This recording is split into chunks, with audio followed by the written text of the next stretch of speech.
kapatid, pagkatapos niyang ma-encounter ang Panginoon, libo-libong mga tao ang tumanggap din sa Diyos. Libo-libong mga tao ang nakakilala sa Diyos. Nung nakita niya ang Panginoong Jesucristo, kahit kailan hindi niya naisipang mag-give up. Hindi niya naisipang bumitaw. Meron siyang tinatawag na commitment. True encounters with God produce unwavering commitment. Kung tunay mong nakilala si Kristo, kung tunay mong tinanggap ang Panginoong Yesus, magkukumit ka sa Kanya. Kung tunay mong nakilala, dahil ang tunay na Kristiyano na tumanggap sa Panginoong Jesucristo, kahit kailan hindi niya kayang sumuko dahil may Diyos na nagpapalakas sa Kanya. Amen. May Diyos na nagbibigay ng encouragement. May Diyos na tumutulak sa Kanya na sinasabi ng Diyos, huwag kang sumuko sapagkat napagtagumpayan ko na ang lahat. Namatay ako sa krus ng Kalbaryo para hindi ka sumuko. Lagi kong sinasabi mga kapatid, huwag mong tapusin ang buhay mo. Tapusin mo ang misyon na binigay sa iyo ng Diyos. Amen. Again, huwag mong tapusin ang buhay mo. Tapusin mo ang misyon na binigay sa iyo ng Diyos. Yes. Kaya dito mga kapatid, yung calling ni Paul bilang isang tagahayag ng salita ng Diyos ay hindi nababase doon sa kanyang nakaraan. Walang pakialam ang Diyos sa iyong nakaraan. Masama ka man, anuman ang iyong ginawang kasalanan, dahil ang gusto niyang mangyari, kalimutan ang nakaraan at ikaw ay tumutok sa kung ano ang pinapagawa ng Diyos sa iyo. Amen. Ang mas importante sa Panginoon ay yung gamitin Kanya sa mga susunod na araw. Ang importante sa Diyos is kung paano Kanya gagamitin para siya'y maluwalhati. Hindi ang iyong mga nakaraan. Maraming mga tao, kaya hindi lumalago. Bakit? Bihag sila ng nakaraan. Ano sabi ni Paul? Forgetting what lies behind. Kalimutan ang mga nakaraan at tumutok doon sa napakagandang plano ng Diyos. Marami sa atin nakilala na ang Panginoon, pero ang paningin, ang mga mata ay mga nasa nakaraan pa rin. Sa mga nakaraang kasalanan, sa mga nakaraang bagay. Pero mga kapatid, pinipili ng Diyos ang mga mahihina para ipahiya ang mga malalakas. Pinipili ng Diyos ang mga mangmang para ipahiya ang mga matatalino. Sino mag-aakala na tayo ay pwedeng gamitin ng Diyos? Ang makasalanan tulad natin, sino po dito yung walang kasalanan? O sino dito yung nakakagawa ng kasalanan? Taas kamay. Taas kamay. O.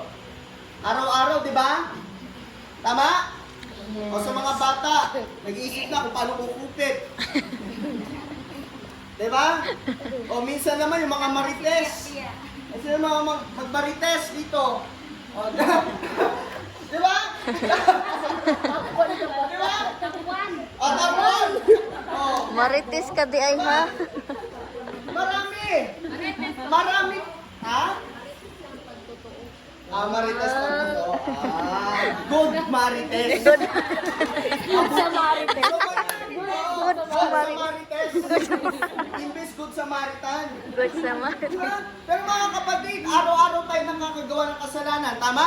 Yes. Kahit Kristiyano na tayo, nakakagawa pa rin tayo ng pagkakasala araw-araw.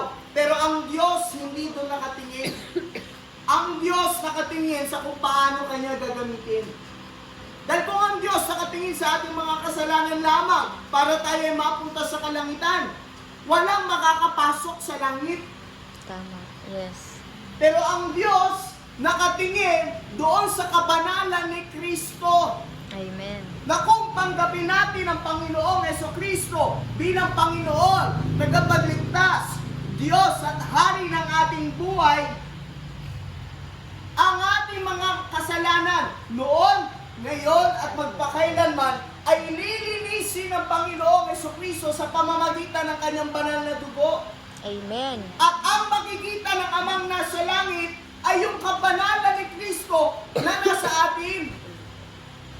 Sino gusto makapasok ng langit? Amen. Taas kamay. Yung gusto makapunta ng langit. Ngayon na. Ngayon na. Oo. Ngayon na. Mga kapatid, ayaw niyo pa bang pumunta ng langit? Gusto. Ako sawa na sa mundo eh. Di ba? Diba? Sawa na ako sa mundo. Bakit? Lagi na lang nandiyan si Judith. Judith ng ilaw. Judith ng tubig. Di ba? Judith ng internet. Daming Judith. Tapos ang dami pang mga problema. Siyempre, yung mga nanay, mag-aabang doon sa kanyang asawa sa 15 at 30. Di ba? O pagsahod. Kaya yung mga nanay nakataas sa kilay niya kapag nasa na. Di ba? Sa trabaho. O yung mga teacher, may mga teacher po dito, di ba? O, Yes. malapit na naman. Tapos na. Nakakubra na. May allowance, okay na? Malamang hindi nyo ginamit yung allowance inyo sa clothing allowance. Nakalong na yun. Di ba? May maraming loan eh. Di ba yung mga teacher, taga London. Tagalan. Loan dito, London. Maraming mga problema. Pero ang Diyos, hindi siya nakatutok doon. Nakatutok at nakatingin ang Amang nasa langit sa sakripisyo ng Panginoong Jesus para sa iyo. Amen. Kasi, kung ang Diyos nakatingin sa ginagawa ng tao, katulad ni Paul, hindi dapat si Paul pumasok ng langit. Yeah. Pero dahil sa grasya, sakripisyo at pagmamahal ng Panginoong Jesucristo, makakapasok tayo ng langit. Ano sabi ng Bible? I am the way, the truth, and the life. No one comes to the Father except through me. Sa pamamagitan ng Panginoong Jesucristo, Yes. siya ang daan, katotohanan at ang buhay. Makakapasok lamang tayo sa Amang nasa langit kung tatanggapin natin ang Panginoong Jesucristo. Amen. Sino po mahal ang Lord? Amen. Mas mahal tayo ni Lord. Amen. Bakit? Kahit kaaway pa niya tayo noon, Yes. minahal na po niya tayo. Thank you, Amen? Lord. Now, si Paul nag-suffer. Meron siyang mga paghihirap. Sa 2 Corinthians chapter 11, marami dito paghihirap ha. O sabihin ko po sa inyo kung ano yung mga naranasan ni Paul para makita natin. O, nakulong siya. Sino na po nakulong dito? Ako pa lang? Yan nyo, maranasan nyo rin yan. Oh, pagkatapos, siya po ay pinaghahampas. Countless beating. Munti ka na siyang mamatay. 5 times. Siya po ay merong lashes. Alam niyo yung lashes? Sugat, nagupit. 39 slashes. 5 times sa likod. 3 beses rin siyang hinagupit ng latigo. 1 beses siya na pinagbabato ng bato hanggang siya ay mamatay. 3 beses nasira ang kanyang barko sa dagat at palubang-lubang araw at gabi. Grabe, no? Tapos ano pa? Sa tuwing siya ay lalakad sa ilog, merong animal dyan. Tapos sa tuwing siya ay lalakad sa mga kalsada, merong magnanakaw. At sarili pa niyang mga kalahi ang mga nagnanakaw sa kanya. Ano pa? Constant peril everywhere. Kahit saan siya makapunta, maraming problema. Hindi siya makatulog. Wala siyang pagkain. Nauuwaw siya. Nagkakaroon siya ng ubot, sipon. At araw-araw, problema niya yung mga member ng church. Sino dito yung problema ni Pastor? Kayo